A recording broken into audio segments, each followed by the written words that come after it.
Hi there, thanks for joining us here in BTLX Guitars, BTLX headquarters. This video is just a short video just to show that making guitars from scratch isn't the only thing we do. We also do repairs, we do servicing, and we'll do complete restorations on guitars. For example, this Eko Ranger 12 string, it's a 1960s Eko Ranger 12 string, beautiful guitar. She came in with a lot of damage.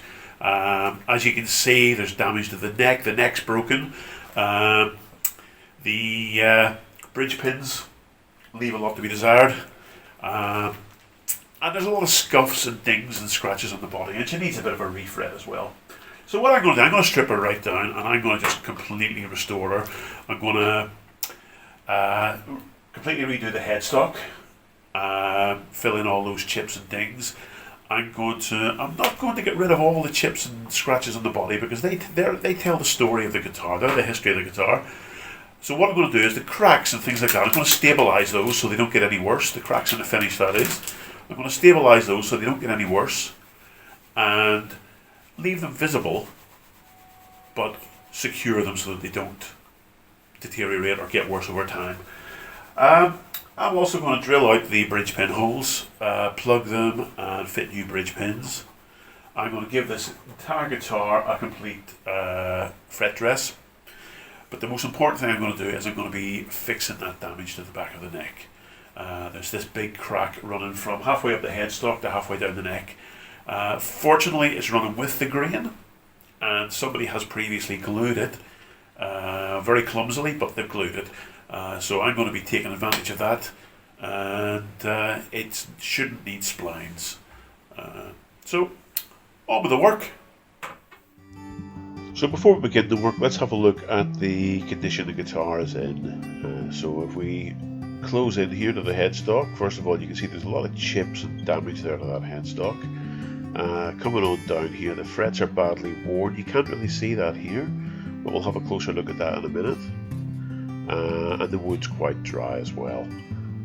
Coming down onto the body here, you can see there's cracks, there's scratches. The bridge is in horrendous condition. Look at those pins. And looking at the back here, there's tape on it, there's scratches, there's scuffs, there's all these bits of white, what looks like paint, but I'm not entirely sure. This will all have to be cleaned up and cleaned off. And then coming up to the main attraction, we're coming up the neck here, you're going to see the damage to the neck. Big split in the neck. It's right down into the wood, running with the grain, and we've got some radial cracks coming off as well. Those are just in the finish, but it's all going to need to be addressed and looked at. Now, before we do anything at all, we're going to have to take the neck off this guitar. The great thing about these old vintage guitars like this, especially the European ones, is the necks tend to be bolt-on, just like an electric. You can see 4 bolts and a neck plate. And when we take the neck off, you're going to notice just how much like an electric neck this actually is. So just unscrew these bolts and we'll just pop that neck off, and that will allow us to gain better access to the entire neck for repairing it and also parts of the body. So here we go, just flip her over, screws her out, just give the neck a little push and she'll just pop right off. So we're going to have a look at the neck now. Inspect the damage there. There's a bit of wear to these frets. You can feel it under your finger. But if we take a closer look, you can actually see that where the strings have rested on the frets and been pressed on the frets, they're actually worn down in. There's little grooves worn into the frets there. So those will have to be rubbed out and dressed down. So what we're going to do, before we do anything else, we're going to check to make sure this neck is straight, using the notched straight edge. It's hard to say that, notched straight edge. This basically allows us to reference against the wood and see if that neck is straight. That then lets us know whether we need to adjust the truss rod or not. And in this case, excuse my clumsiness, in this case you'll notice that the neck is as straight as a die, so there's not a problem at all with that neck. Great condition, great job. Next job then is to check the level of the frets. So we're going to do that with the fret rocker tool. It's just a little piece of metal with 4 straight edges of varying lengths on it. And we just work that up the fretboard, bridge it across 3 frets at a time, checking to see if there's any rock on there. If it rocks at all, it means the fret in the middle is slightly high, and that needs to be addressed as well. So what we're going to do now is we're going to get that neck prepared for a fret dress. We don't want to damage the wood on the fretboard. We're going to be using some pretty aggressive tools here, and we don't want to damage the wood at all. If we do, it's not a problem, we can clean it up, but it's better not to have to do that. So we're just going to mask off the wood and leave the frets themselves proud and exposed.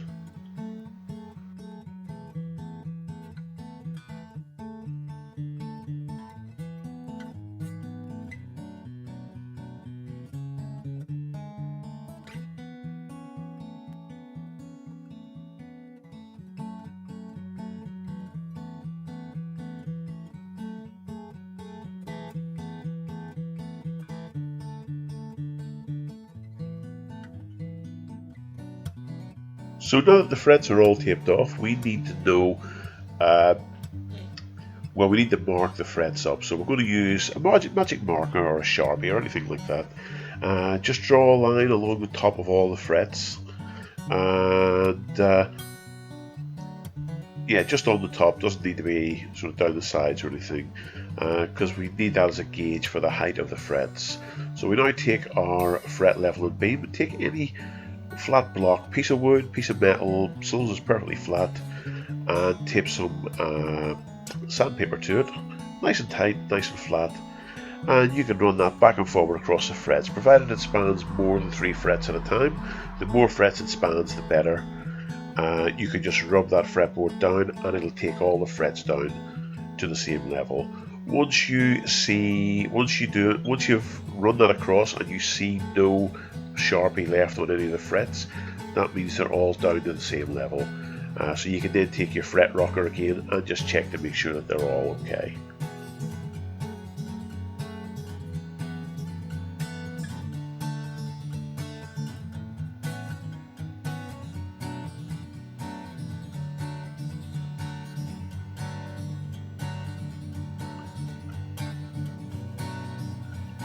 And hopefully you'll be a bit less clumsy than I am when I'm doing it here.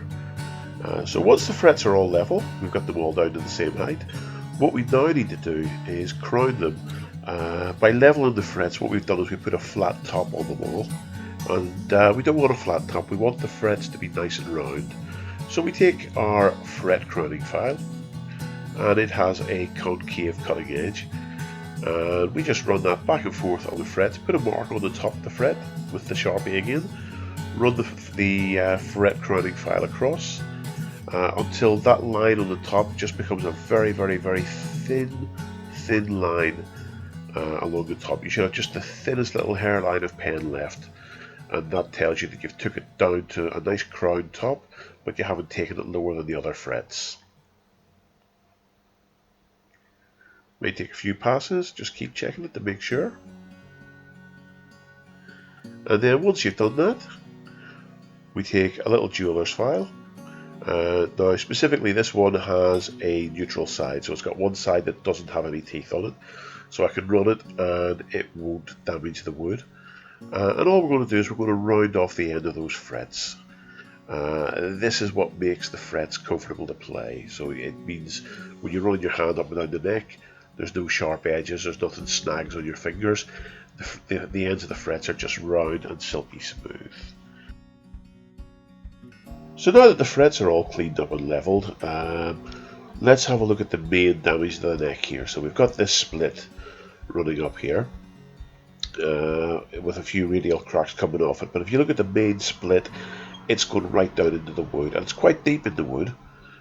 Somebody has attempted a repair in the past, and it appears to be full of lumps of glue and who knows what else.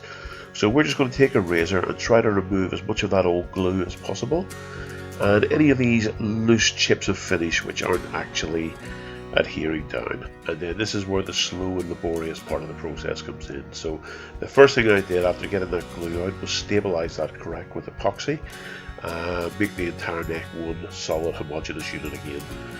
We're going to use the CA glue trick here, which involves rubbing down the neck with sandpaper, getting a fine dust off that nitrocellulose, and then we apply some CA glue, which reacts immediately with that powder and creates a solid covering.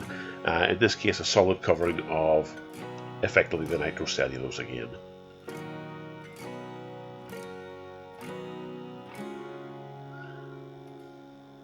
And then of course we keep doing that, we keep building that up and sanding it back until eventually the entire finish is smooth to the touch.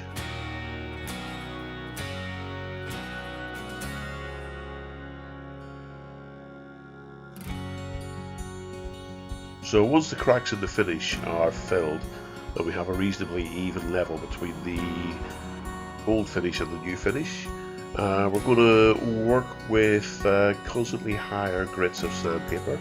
We're going to wet sand our way up to the highest grit we can, just to make this as level and smooth as possible. Now in this case I wet sand with white spirit. I find it safer when you're working with wood. It's just my personal preference. You don't tend to get any swell in the grains of the wood. And in terms of the finish, it's pretty much the same as wet sanding with water. It's, as I say, it's just a personal preference. So this is feeling pretty smooth now.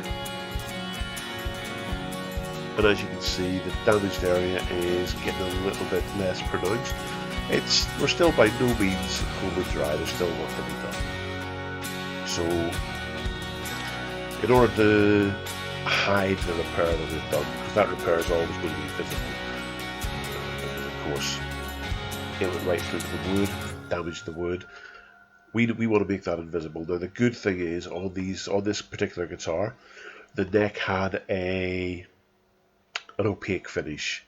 It wasn't transparent, you couldn't see the grain through it. The only two places where you could see the grain was on the headstock, back of the headstock, and on the heel. So we can quite safely go with a solid colour here. So what I'm doing, I'm mixing up the right colours for the airbrush to match the colour of the neck. It's not an exact science, it's trial and error, and it's very rare that you will get it 100% exactly right, but we're going to get it as close as we possibly can. So the airbrush is loaded up, and we're just going to layer by layer gradually build that up until eventually the crack becomes invisible. So the first layers that we're going to lay down, we'll lay down a light dusted layer, and then when that dries we're going to start laying down heavier and heavier layers over the top. So working our way up the full length of the neck, long smooth strokes.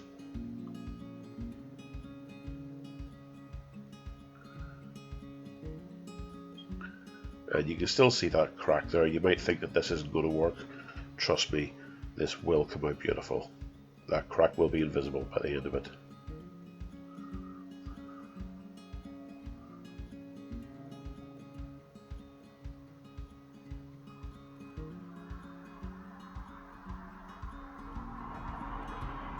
Quick adjustment on the airbrush. We're going to go on a slightly lighter flow now.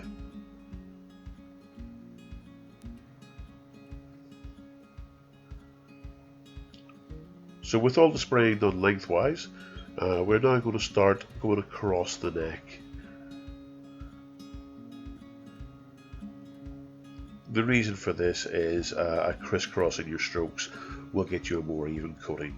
Another thing we're going to do is where the volute is, we're going to spray a figure X, just a cross, an X-shaped cross going across that volute.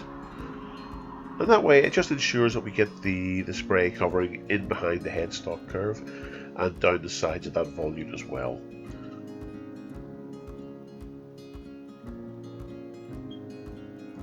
So at this point we're just making sure that that coating is on there and it's covering all the cracks, and the repair work can't be seen. The repair work is underneath the paint. Of course, this paint is semi-translucent, so we need to build it up in order to make it opaque.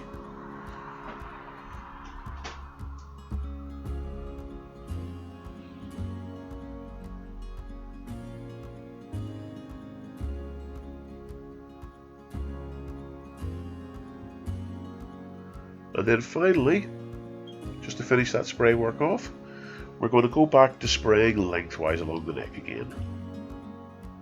Paying particular attention to where the crack was.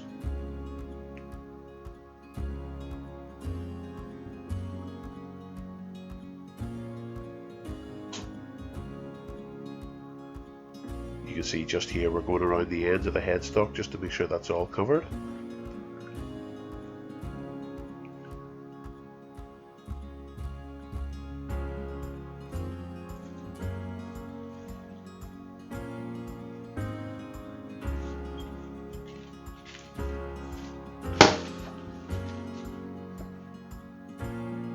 And then back down along the neck, going lengthwise along the neck.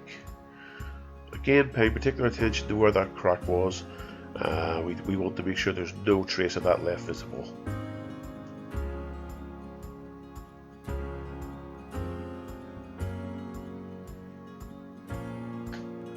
We'll get in nice and close.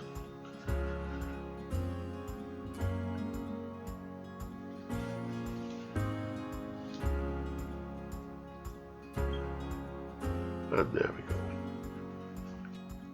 So if we cast our mind back to the start of the video, you'll remember there was a lot of damage to that headstock. It was in a very bad way.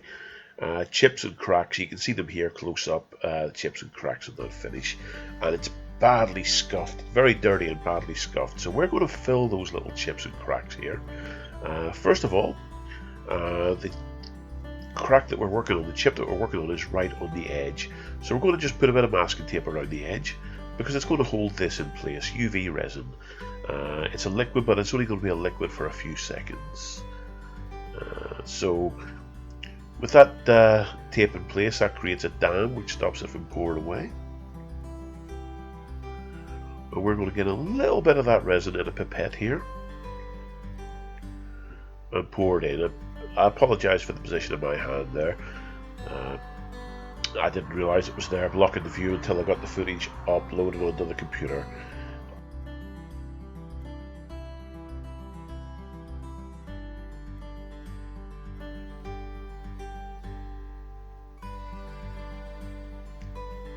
Okay, and then we put the UV lamp on here. Now the UV lamp will, in about 90 seconds, it'll have that cured. It'll have that resin rock hard. We're not going to wait 90 seconds.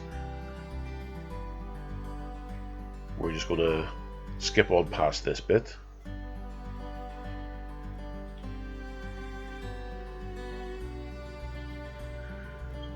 And we're going to remove that tape.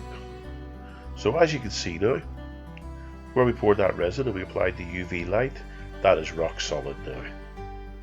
So we're just going to put some tape around that bit of resin now, just to make sure that we don't damage any of the rest of the headstock. And we're going to take a file to it and just smooth it off. Bring it back down level with the rest of the headstock.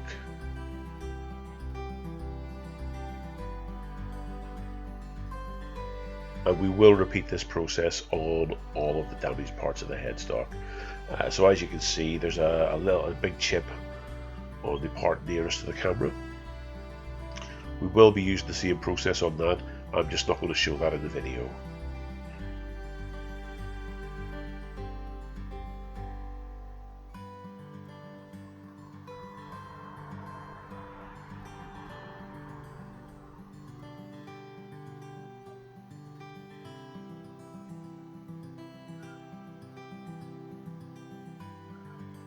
Okay, so with all the pieces leveled down now, we now take to sandpaper again.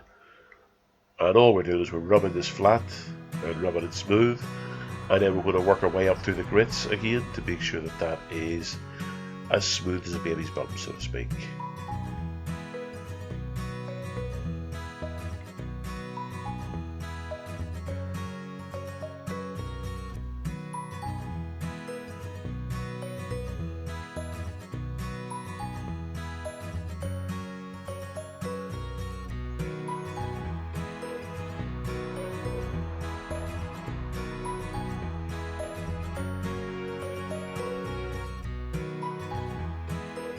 Now, with the logo masked off, we're back on the airbrush again. We're just going to touch up that black on the headstock. It was looking quite sorry for itself, so we'll just get that brought back up to a nice jet black.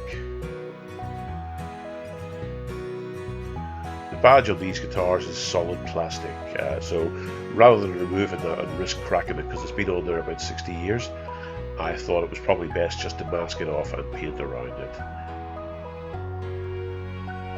Because if we have to replace that, then it's not an original part. So it was best to leave it in place and just paint around it instead. When we pull this tape off now, you're going to notice that badge really pops out now against that repainted, that fresh black backdrop.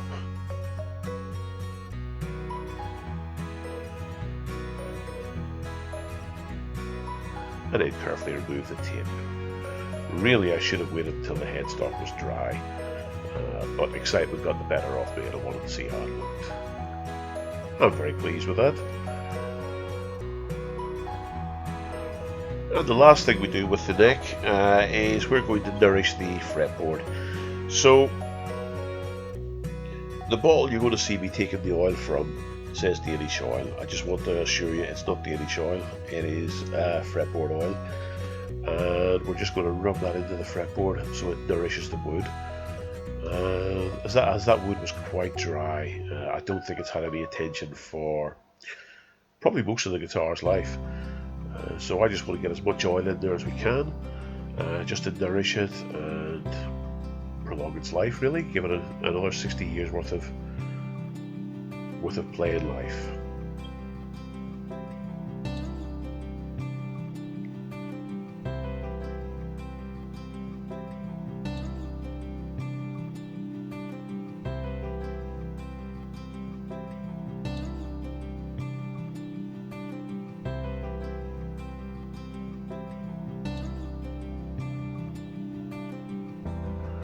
Get that oil worked in really deep.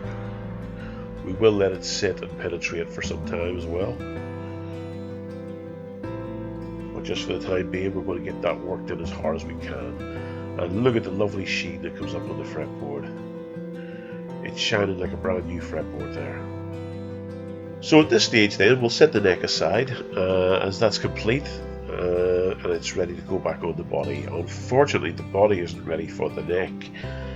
So the first thing we're going to do is we're going to address those bridge pins. They were in a horrendous state. There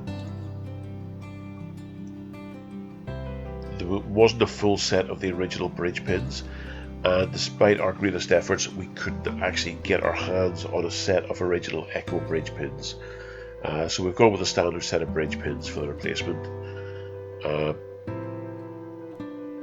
Wasn't a full set of Eko bridge pins on this either, so there was some some cheap ones on there to fill in the missing Eko pins. Now, unfortunately, the Eko pins are considerably bigger than a standard bridge pin, so we need to first of all drill out the holes to a standard diameter, get a piece of dowel which will match that diameter, and glue those dowels into place. So what we're doing is we're going through a process of drilling, plugging, re-drilling, and then reaming. So you've seen us drill the bridge pin holes there. I'm now inserting the dowels. Now, don't try to copy what I'm doing here at home. What we've done here is we've put a block of wood underneath that bridge. Please don't ever hammer the top of your guitar with a hammer. Even a nylon hammer or a rubber hammer, don't do it. You will break the top of the guitar. We've placed a block of wood between the bridge and the back of the guitar, which is resting firmly on the bench, and that block of wood is absorbing all the impact of that hammer. So yeah, don't ever bang on the top of an acoustic guitar with a hammer. You will break that top. Always reinforce underneath the bridge before you do anything like this.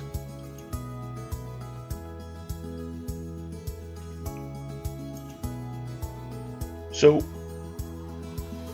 The holes have been plugged, and then they have now been re-drilled to just below the diameter of the bridge pins. Once we do that, we get our reaming tool, and we just gently creep up on the size of the bridge pin. So what you're going to see here is I'm testing the hole with a bridge pin. It'll only go in so far because of the taper, and it gives me an idea of how many turns I need in order to bring that down to the right depth. Give it a few turns with the reamer. It's just a very, very gentle cut, and I find the bridge pin just fits perfectly then after that. It takes the hole down to the correct taper. It also takes it down to the correct diameter at any point in the taper, and the bridge pins will fit perfectly after that. As you can see, this one needs just a little bit more.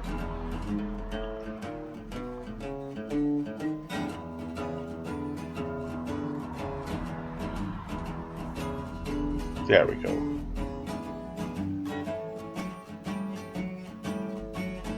And one more for luck.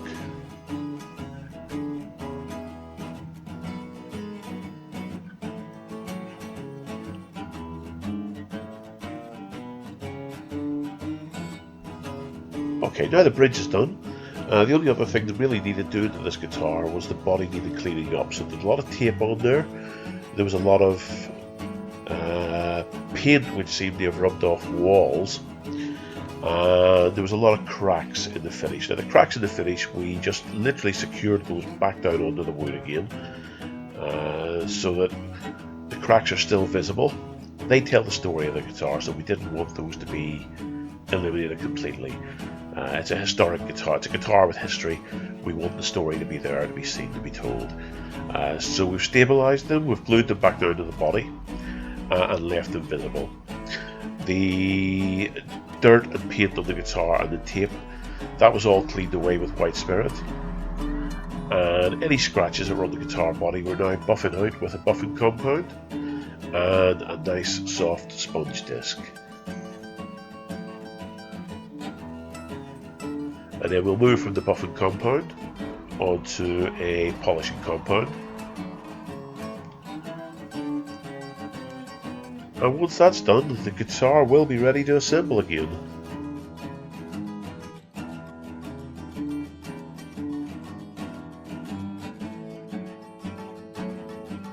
So with the work on the body done and the neck complete as well, we're into the final straights now. So we're just going to start reassembling the guitar, and that's just the reverse of the first stage.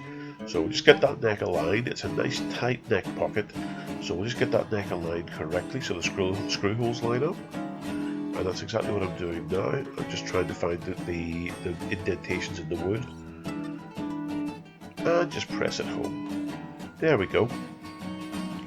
Now we have to get those screw holes aligned up,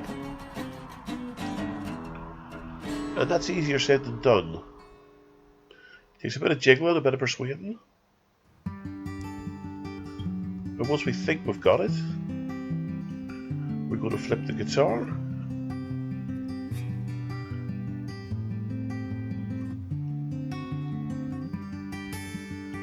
And we're going to attempt to put a screw in.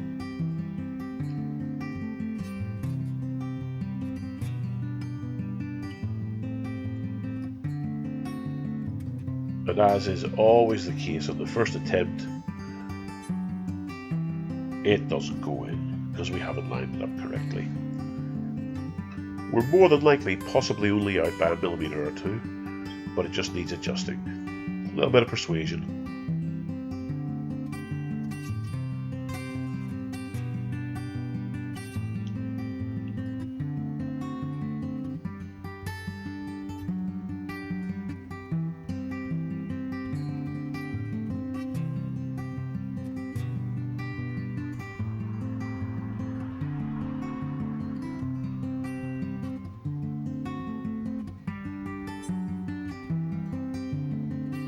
And there we go, it looks like we found the hole.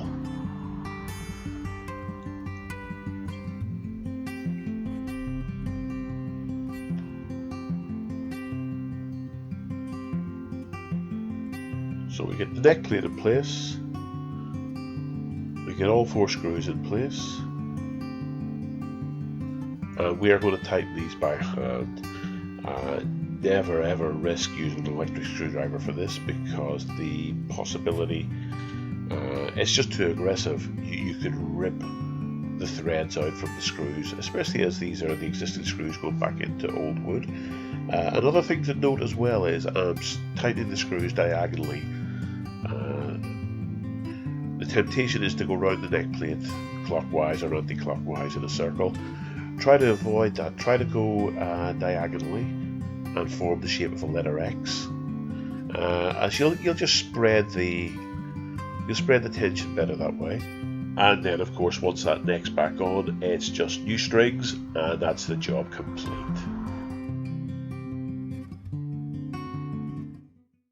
Hey guys, so yeah, you've just seen the work to get this guitar serviced. You might have noticed that I'm wearing the same t-shirt here at the end of the job as I was at the start of the job. That's because I filmed these 2 bits at the same time. Bit of a cheat, I know. But what you can see here behind me is the finished job. So I'll bring you in for a bit of a close-up here, and you can have a little bit of a close-up look at it. 1 second. So starting from the bottom here, you can see most of those chips and dings are invisible. Those that aren't invisible have been secured. We have cleaned up the bridge quite considerably. We've drilled out those bridge pinholes, plugged them, and then reamed them to the right diameter for the new bridge pins, and check to make sure they all fit. Coming up, we've done absolutely nothing to interfere with the look of the inside of the guitar. The guitar should look exactly as it did before. In fact, a little bit closer to how it would have been new.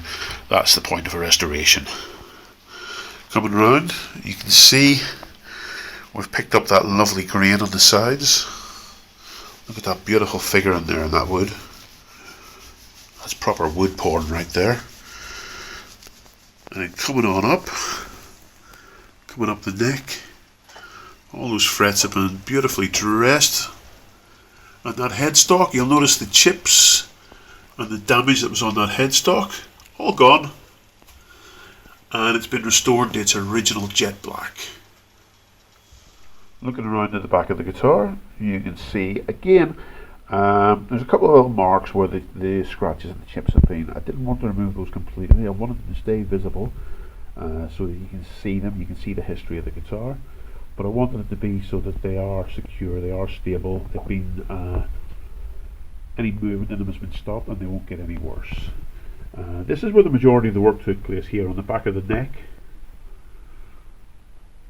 And as you can see, there's no sign of that crack or break that we had there. There was a very bad crack there, and there's not a trace of it now. All the original hardware back on. This guitar is in as close to the original condition as we can get it. Still the original finish, it has just been repaired and restored.